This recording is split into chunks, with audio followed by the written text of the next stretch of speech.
Hello, friends of Presentation Church. Father Mark speaking to you about day 19 of the Bible in a Year, Genesis chapter 37.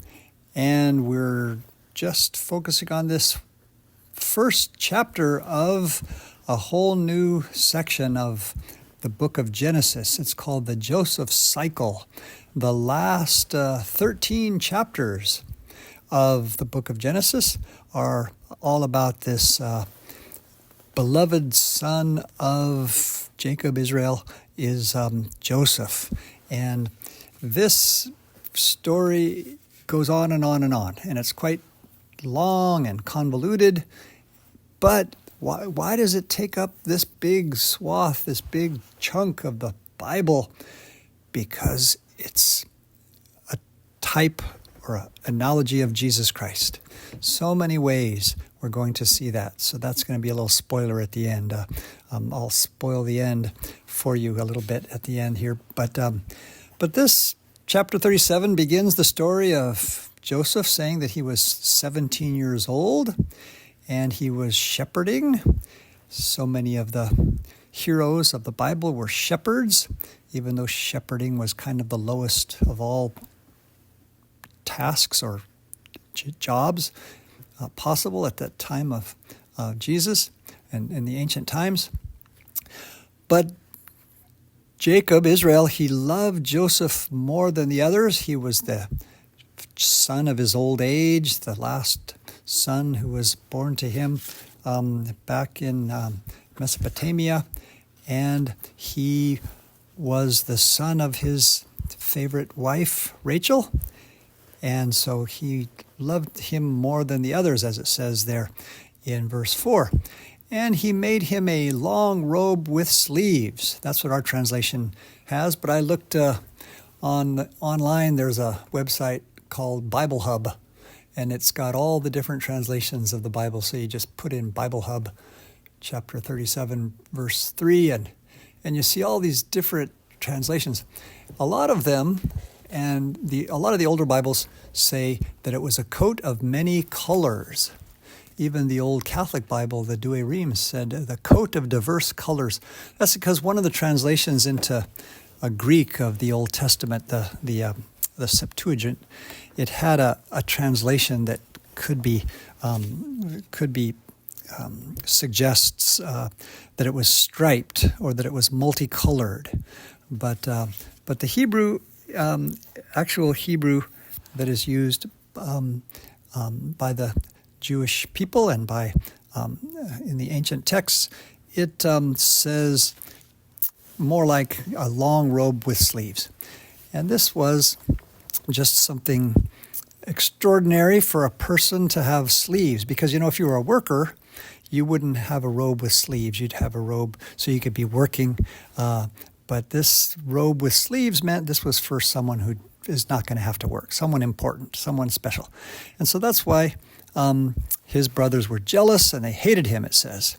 And then Joseph starts to have these dreams, and he describes two of his dreams.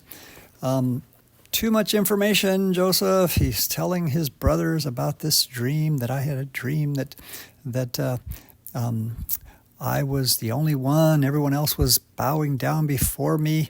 All of these kind of dreams that he has. And we can see that Joseph is innocent, isn't he? He's so innocent. He's so naive, guileless. He's too honest, too trusting.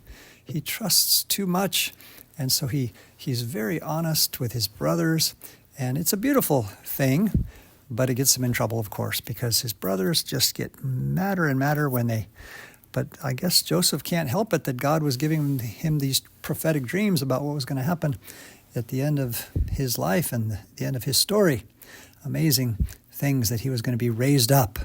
And as, of course, we know, he's similar to Christ in that way, that Christ was betrayed and killed by us, his brothers, but then became king and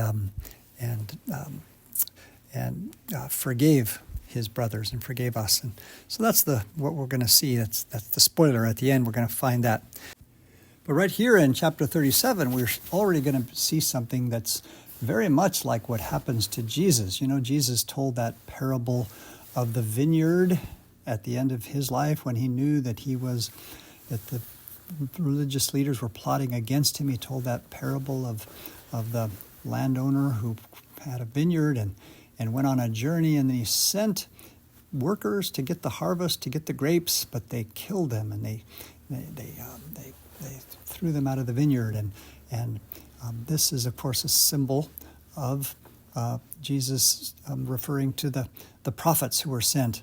But then in the parable, Jesus says that the vineyard owner said, okay, now I will send my own son to them, and sure, they will respect him.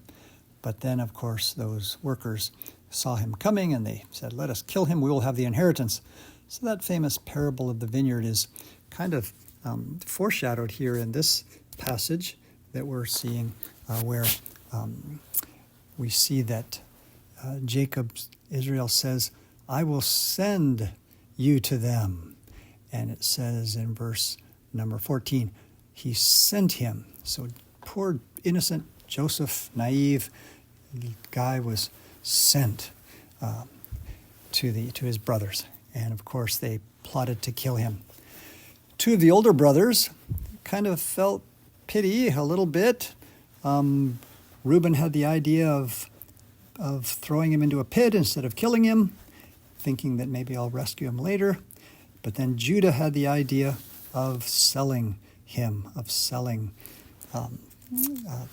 Joseph to the traders, to these slave traders who were heading down to Egypt, and that's what happened. So we have this innocent Joseph.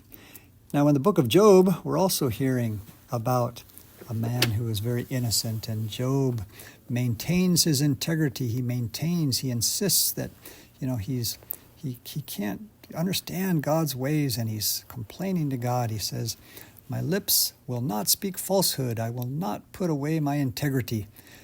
Job also is a little bit like that. He's innocent.